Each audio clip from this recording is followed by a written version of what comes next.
The views and opinions expressed on this program are not necessarily those of this station, JVC Broadcasting Management, or its sponsors.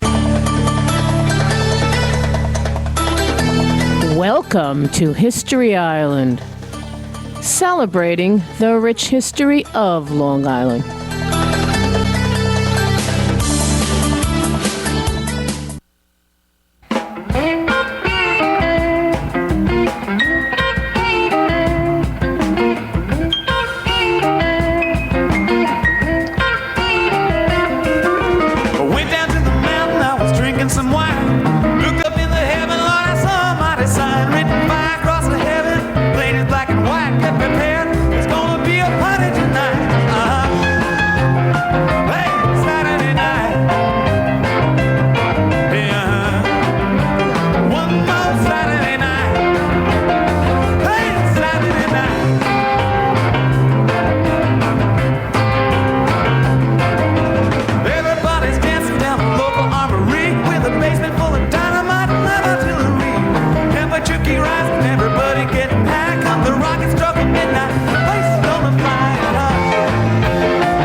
hello, everybody. Welcome back to History Island on 103.9 LI News Radio.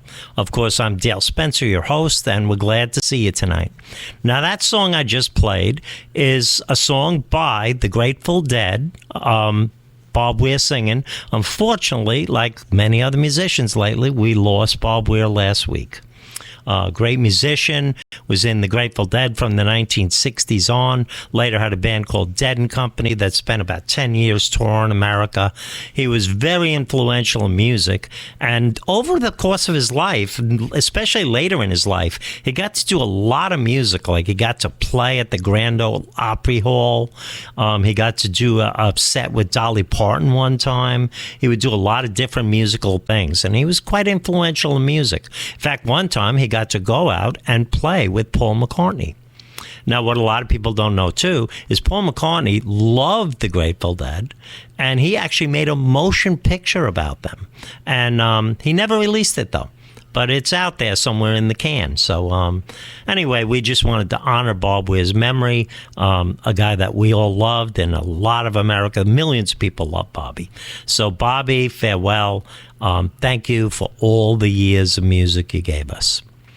So anyway, you are listening to History Island, and we have a great show for you tonight. We're going to get right into it in a couple of minutes. We're going to talk about something some people don't know too much about, and there's some good information, and that's the Long Island Motor Parkway.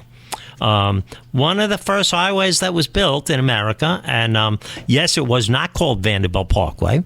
It was called the Long Island Motor Parkway. And we have a couple of great guests tonight to talk about it, real experts on the road. And our first guest, of course, is Greg Oreiro. Oh, I got it right. It's a tough name to pronounce. So Greg is a real expert on the Motor Parkway. Thank you so much for coming. No, thank you for having me. It's a pleasure. It's an honor. Glad to be here. Same here. We're glad to have you here. And we also have coming on the line soon, Al Velocci. And Al's another one of the world experts on the Motor Parkway. And he wrote a few books, and he wrote a really great book about the toll houses of the Motor Parkway. But that's getting deep into the story. So anyway, Greg, we thank you so much for coming tonight. Thank you. And we're going to cover some of the facts about the Motor Parkway that people might not know. And of course, Willie K. Vanderbilt, the man who built the Motor Parkway. Yeah, Willie K. was really a visionary, and we wouldn't have, wouldn't have been until much later that we have highways, super highways, the way we do, and he was the beginning of that. You know, at one point the Motor Parkway there was more pavement on the Motor Parkway than all the other roads combined. Yeah, that's right. With the exception of maybe Woodward Avenue, I think in Detroit, which was the last I had heard. But Motor Parkway was it. First exclusive motor parkway for the automobile. For the automobile, that's right. No horses, no motorcycles, no trucks. That's right. It was for cars. It was a toll road, obviously. Yep. And there was many toll houses along the route of the Motor Parkway, and the toll keepers would live in those houses, and they would collect the toll. And an amazing thing that he built. And there was really no highway on Long Island at all for the new age of cars that had happened. That's right. That's right. I mean, he was trying to do a few things with the Motor Parkway. He was trying to, number one, first and foremost, try to spur the American manufacturers to start building cars and to really kick in the auto industry. Before that, in the late 1800s and even into the very first 1900s, it was France, Germany, Italy. Those were the three big places where all of these great cars were coming out of. The Durocs, the Mercedes, it was the Italian cars. I mean, they were killing it. And Henry Ford was still a few years away, and the American manufacturers were still tinkering with bicycles. And Willie K. says, well, you know, I'm over in Europe now since the 1890s, racing my cars and getting into all of this. And he saw this, and he says, let's see if we could attract some of these people to the United States. Yeah. You know, so So the idea was, let me get a big silver cup and we'll have a race and they'll all come here. Yeah, and he had Tiffany make the cup. And That's right. It's in the Smithsonian right now. In a locker, unfortunately. Yes. I always say, joking around, it's right next to that box with the Raiders of the Lost Ark. If you ever seen that last scene, that's about where the cup is now. And Willie did some racing over in Europe, and but that's a whole long story too. But in a second, we're going to go to a break, and when we come back from the break, we're going to talk more about that. And there's a lot about this subject. So come on right back. History Island, 103.9 FM, LI News Radio. I'm Dale, your host, and come on back. This is a great show.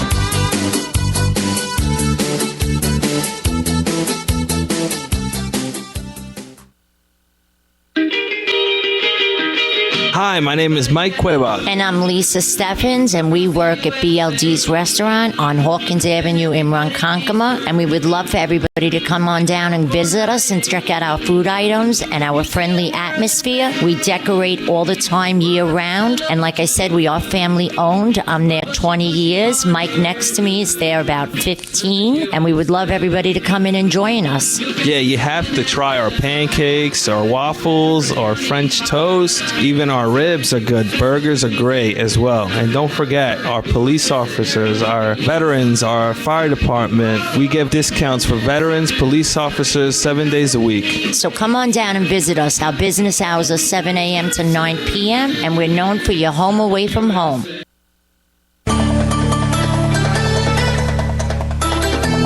Hey everybody, welcome back to History Island. So like I said, we got a great show for you. So you've already talked a little bit to Greg, and he's a real expert on the Motor Parkway. And now we're going to introduce another expert we have, one of the world experts on this subject, and that is Al Velocci. Al has written a couple of books on the Motor Parkway. He wrote one with Howard Kroplik, which, if you know Howard, he's not here tonight, but he's another one of our experts on the Motor Parkway. And Al Velocci wrote this book on Arcadia Publishing, the Long Island Motor Parkway, it's called. It's a great book. You can find it in your bookstores where you see that big rack of town books. Al also was involved with, he wrote this one himself, The Toll Lodges of the Long Island Motor Parkway and Their Gatekeepers' Lives. A real interesting book. So anyway, hello, Al. How you doing tonight? I'm doing fine, Dale. Thank you. Good. So I got Greg sitting here right next to me, and we're talking about the Motor Parkway. Hello, Al. Hey, Greg. How you doing, bud? Okay, how are you? All right. Got a couple of picky things that I want to correct. What's that? Willie K. Vanderbilt did not build the Motor Parkway. Okay. Who built it? His son. Oh, I don't know if I knew that fact. Yeah, Willie K. the senior was still alive. Right. Junior. Oh, you mean Willie K1 didn't build it, Right. Willie K2 built it. Correct. As I said, it was going to be picky to start off. That's fine. And then, Dale, the other thing is that motorcycles were allowed on the Motor Parkway at a discounted rate, in fact. Oh, really? That's interesting, too. Later on, when things were not going well in the 30s, Willie allowed cars to hold trailers. And if you had a 2-axle trailer, you paid 50 cents. And if you had a 4-axle trailer, you paid an extra $1. Whoa. But that was because of competition. You know, at that point, it was getting pretty desperate because of the competition from Moses and in the middle of the Great Depression. Yeah, right. And I know Moses wasn't exactly a good friend of Willie K. And plus, also, the Motor Parkway had their own police force, too, and they rode motorcycles on the Parkway. Oh, right. So those were motorcycles Right. on the Parkway, yeah. Yep. And I also found out another fact. You got to know this one, Al. That at one point he would hire Fitzgreen Halleck from Lake Ronkonkoma to sometimes reroute the road. They would close a road, and they would decide that they would let all the trucks drive from Ronkonkoma to Brentwood on the Parkway and charge them a special rate. And he would bring out Fitzgreen Halleck and his son, and they would man both ends of the Parkway for that temporary time. Mm-hmm. Good. That's good. I wasn't aware that most people didn't know that. Yeah, I don't think too many people know that one. Well, that's your Lake Ronkonkoma background coming out. Yeah. And my time in the archives at the Vanderbilt, too. That helped me pick up a lot of little trivia facts. So go on. What else you two guys got to say about this subject? Well, I want to talk about the books for a minute. Sure. Okay, the book that Howard and I published for Arcadia Press. Yep. We did that on the 100th anniversary of the Parkway. That was 2008. Oh, I didn't know that on the 100th anniversary. Yeah, it's a really good book. 2008. Well, the thing is, the book is in its fourth printing. Yeah. And we've heard from Arcadia Press that it's extremely rare to go into a fourth printing and any of the type of books that they publish. So we're pretty proud of that. I would be very proud of that because most Arcadia books are localized to the town that they're about. Yeah. Yeah, so the fact that I know people all over Long Island buy this book. Well, it's still available. If you go to the bookstore, it's still there. And if you happen to catch Howard or Al, they'll sign them for you. Exactly.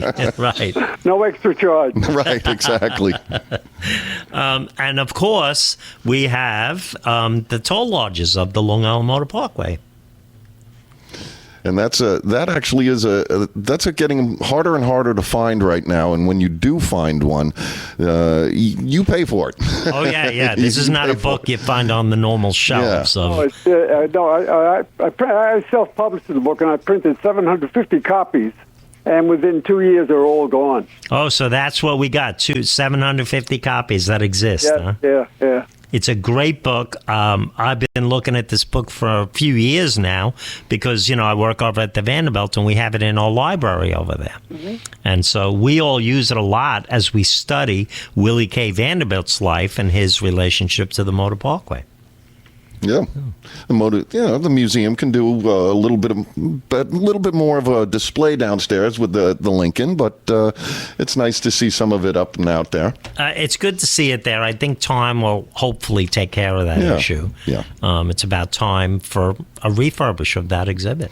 Yeah, absolutely. I remember it used to be out in the hallway, too, at one point. Yes, it was. I noticed they kind of shrunk it back into the garage, too, as well. Yep, they sure did. There was a whole exhibit out there. In fact, that's one of Jerry's favorite exhibits, the exhibit that we had about his curator. Because, of course, Willie K. had his own curator that did a lot of work for him. Yeah.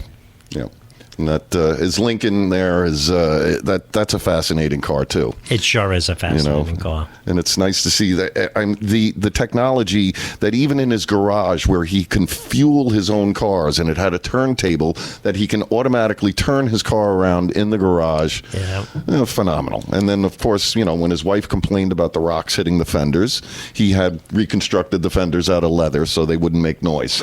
And probably I think the only car I've seen with leather fenders. Yeah. And everybody should come down to the Vanderbilt Museum and take a visit to that car exhibit because that's Willie's actual custom-built limousine that he would drive around in. Well, that expanded exhibit that you mentioned, that was a special exhibit, a temporary exhibit that was for the 100th anniversary of the Motor Parkway. And as we say at the Vanderbilt Museum, the Motor Parkway was built in 1908, it ran 45 miles from Flushing, Queens out to Lake Ronkonkoma. People were willing to pay $1 toll, which was a lot of money 120 years ago to ride the Motor Parkway because, one, it was a paved road, unlike the dirt roads of 1908. Two, there were no intersections. Instead, there were overpasses and underpasses like today's expressways. That's why we consider the Motor Parkway the world's first expressway. And three, there were no speed limits because it was Mr. Vanderbilt's private road.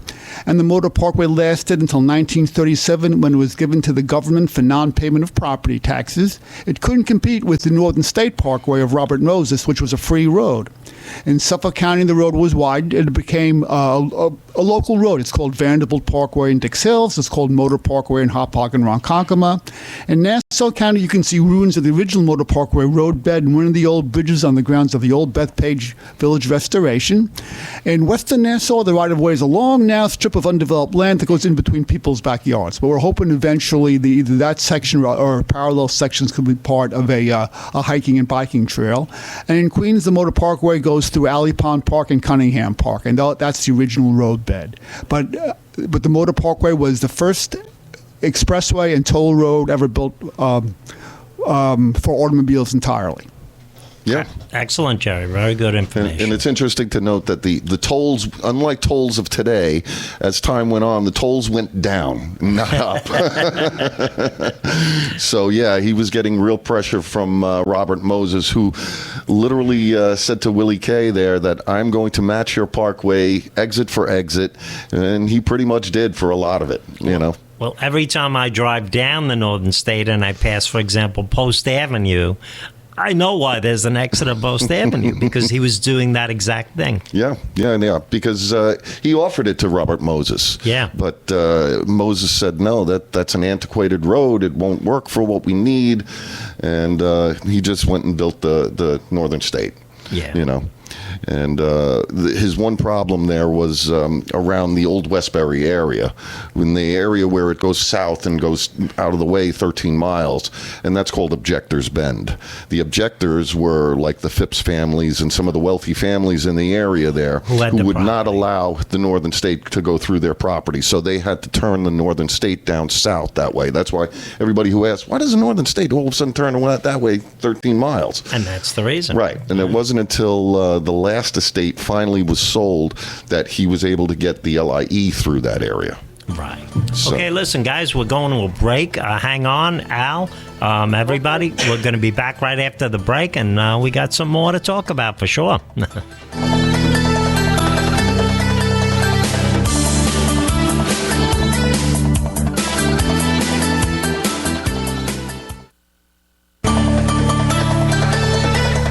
Welcome back to the show.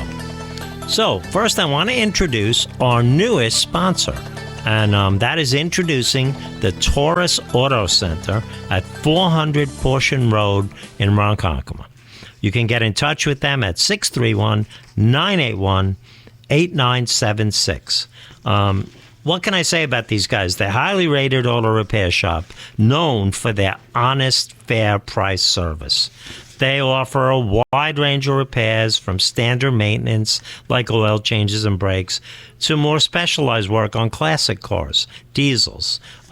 These guys are really, really good.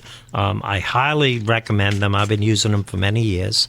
And if you need good auto work done and you're in that area, feel free to bring your car into them. Give them a call, make an appointment about a day at a time, and you can have a great, great experience with them. They've helped out a lot of people I know in town. So that's Taurus Auto Repair, 631-981-8976. And of course, our other big sponsor that always helps us, and they helped us a lot with this show, is the Long Island Music and Entertainment Hall of Fame at 97 Main Street in Stony Brook, New York. They're at the back of the Village Shopping Center. You can get in touch with them at 631-689-5888. Now, what they're doing, of course, that was the place for the last 2 years that had the big Billy Joel exhibit, My Life. Well, that exhibit has ended, and there is, of course, a Billy Joel collection and a great archive in the museum. But the big new exhibit is Everybody Loves Raymond. And it's been a rousing success. A lot of people have come to visit it. It's got the entire set from the Everybody Loves Raymond TV show, with many of the items in there, the original props they used in the TV show, like the toaster, if you know the episodes, the original oven that Mom threw the turkey off the floor into. A lot of great things. You will love your visit there.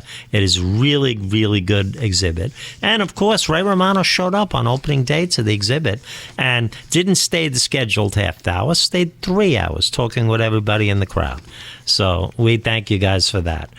January 25th, they have live concerts there on Sundays also in our theater space. And January 25th, they're going to have Take Two. They're a dynamic musical duo, and they will bring you their love and joy to you in songs. February 3rd, Last Charge of the Light Horse.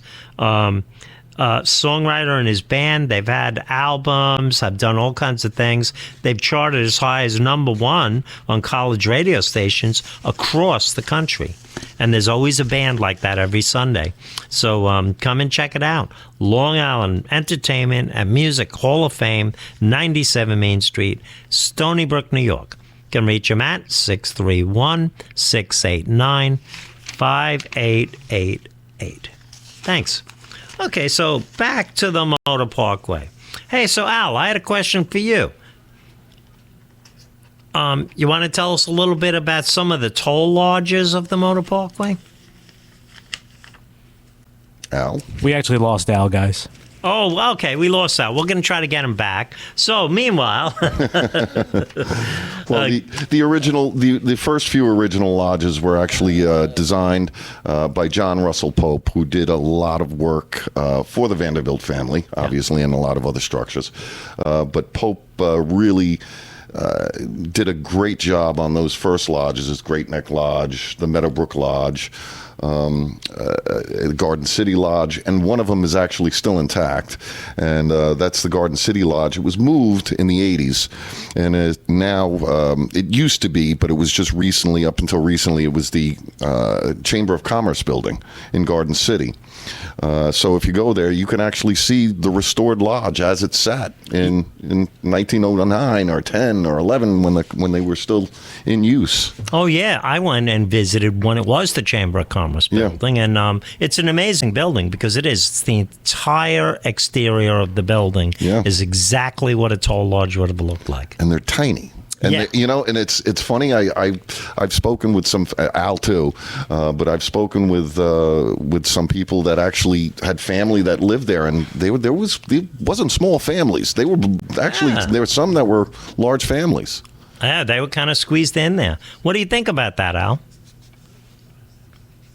Oh, there, Al. Oh, there he is. There's Al.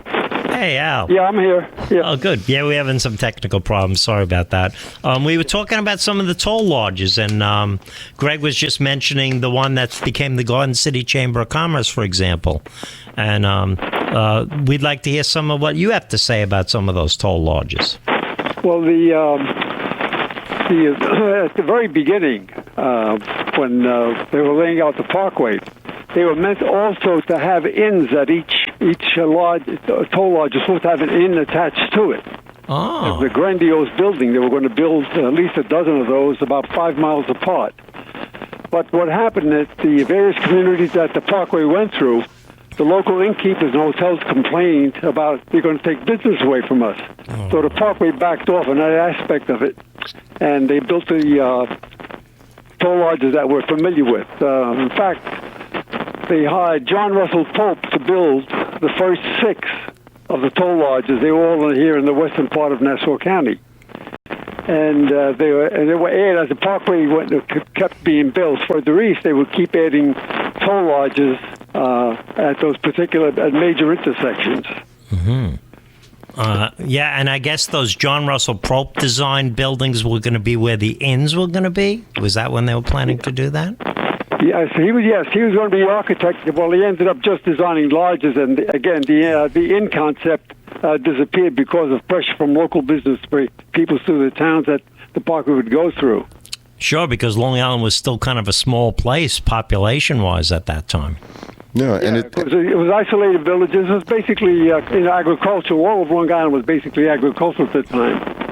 And especially even out of the Pope lodges, too, that you can always, when you look at a picture of one, and we do mystery photos every Friday on VanderbiltCupRaces.com, Howard's wonderful 17-year-old website, is that each lodge is immediately noticeable because he didn't just build a cookie-cutter lodge and place the same exact one on every location. They maybe were turned slightly, or they had a different porte cochere, or something was just different, or the chimney was in a different location. So every one of them was unique.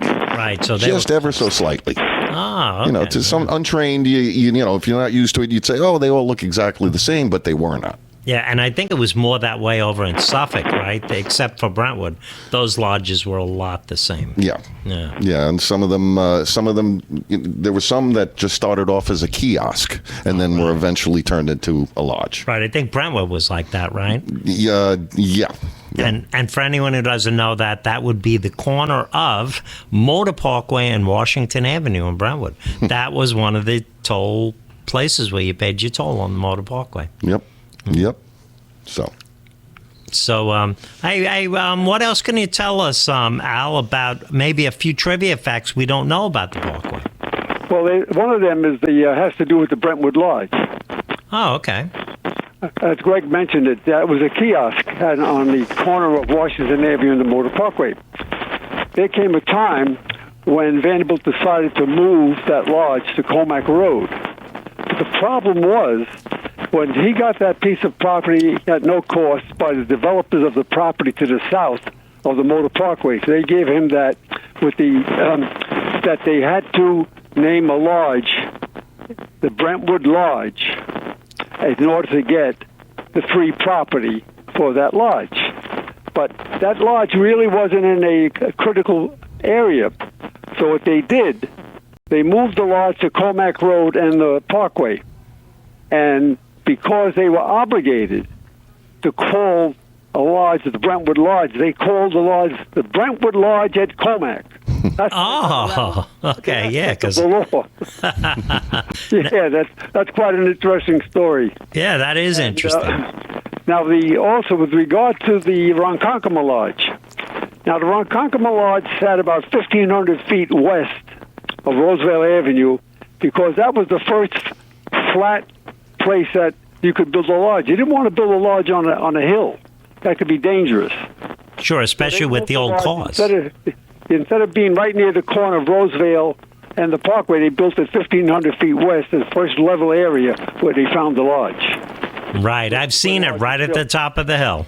Yeah, and another interesting aspect is that the Motor Parkway was the grandfather of the Easy Pass. Yes. That's true. Mm-hmm. And one of the largest collections of Motor Parkway plates is in the possession of Howard Kroplick. That's right. As a matter of fact, he just recently acquired one of the oldest plates that is known to exist. Oh. And it's the earliest. It's actually the first plate that has a year on it. It's a 1921 plate, and nobody had seen one before. So, but somebody who is one of these people who goes around with the metal detectors was someplace that's undisclosed at the moment. Yeah. And he came up and he dug up this plate. Wow, that's a great story. But these are gorgeous porcelain plates that were only in use for a year. So most of them could have been found by where the lodges were or where the gate lodges were, because they would just, they would have the gate lodge keeper there just, could you put my new plate on? And he would just take it and throw it in the garbage, or usually under the ground where the outhouses were. So as Al, you said this to me many years ago, and still, if you do an archaeological dig where the outhouses used to be, you could probably come up with bags of plates. Right. Because, I did not know that fact about the plates. Yeah. So, but Howard has quite a few of them. There's only what did we say there was, Al? I think there's maybe. We're up to about 120 now. Yeah. 120. More than 7,000 were issued.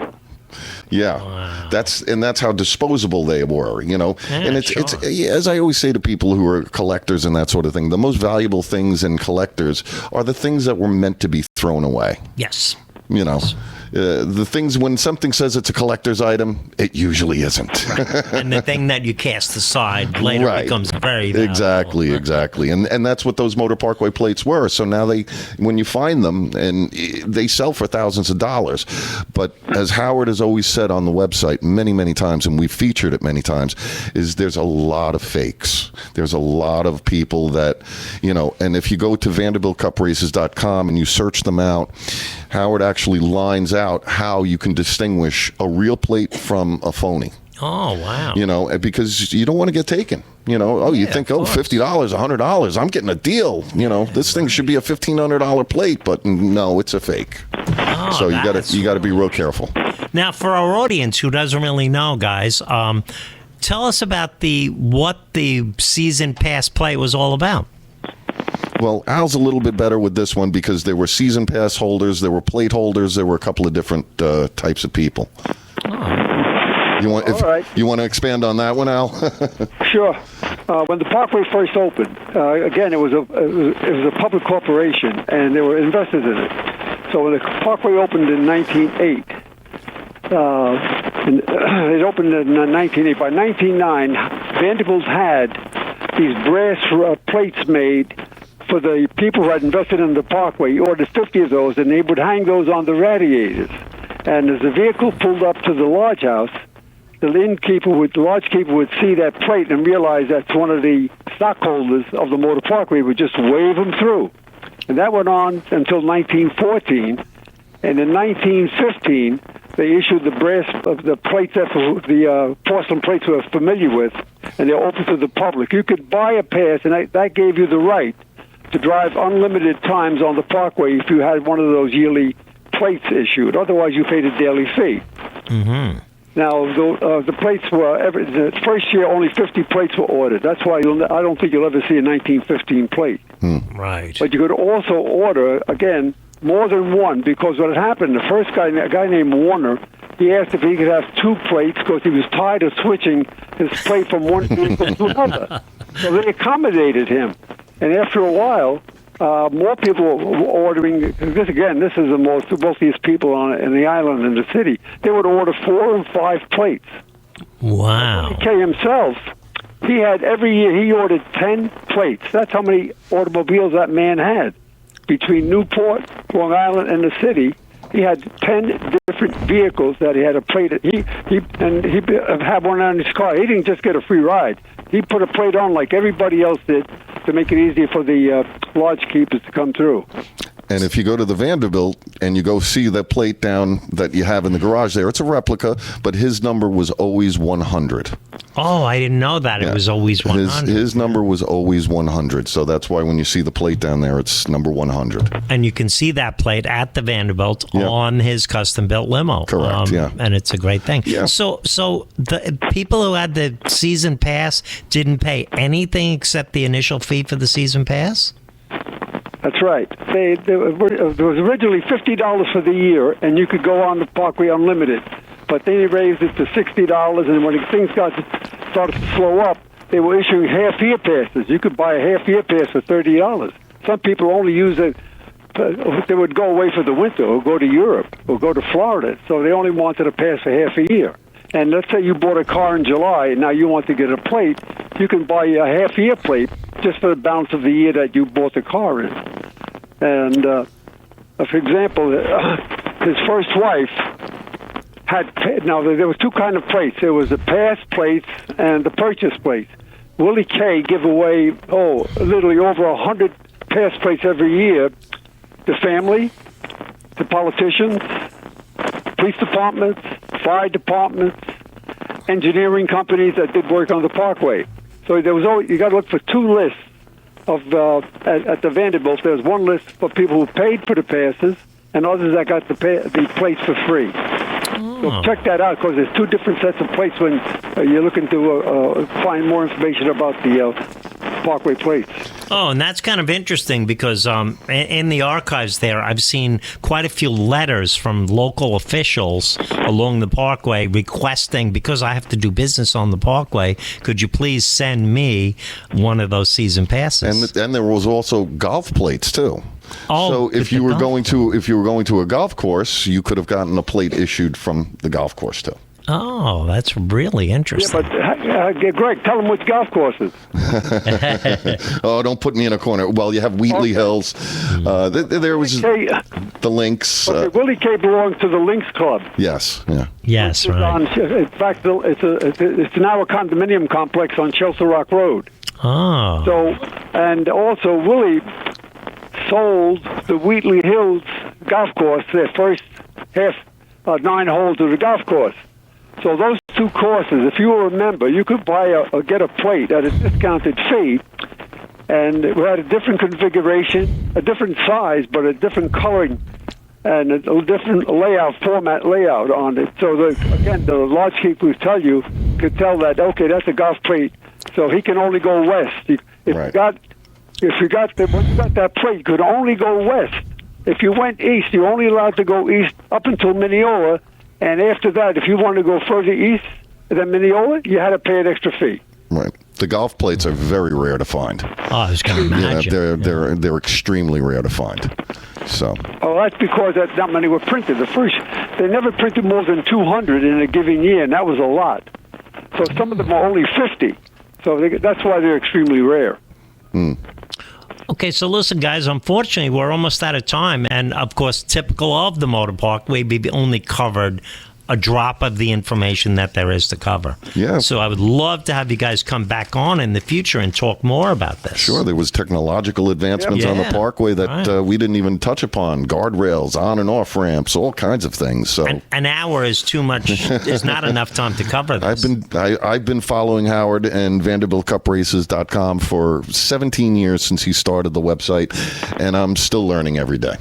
And by the way, Greg does a lot of work with that, and it's something, if you had never heard of it, please go to that website, because it is a font of information about the Motor Parkway. Yeah. And I also have to give a shout out to Howard Kroplik.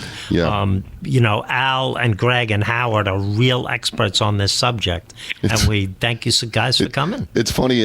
When Howard and I are searching for information, usually on something that we want to find out a little bit more about, we'll put it into Google search, and the first thing that always comes up is his own website. So I'm like, well, that doesn't help us too much. Yeah, because you have that information. Yeah, exactly.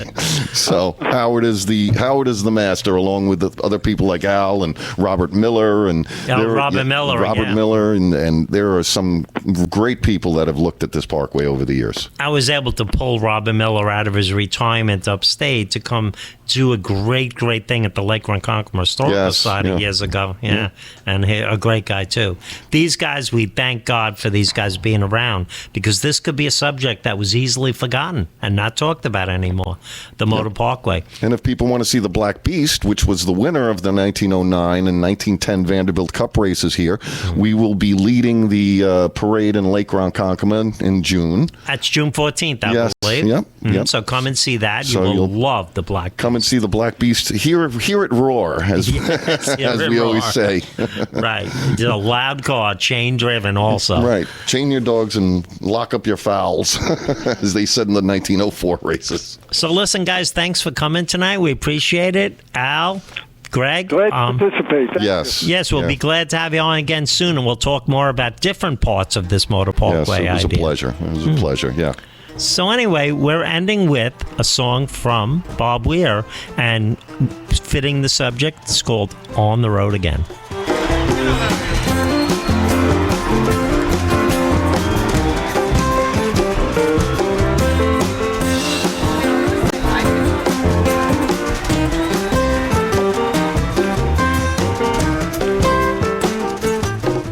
The views and opinions expressed on this program are not necessarily those of this station, JVC Broadcasting Management, or its sponsors.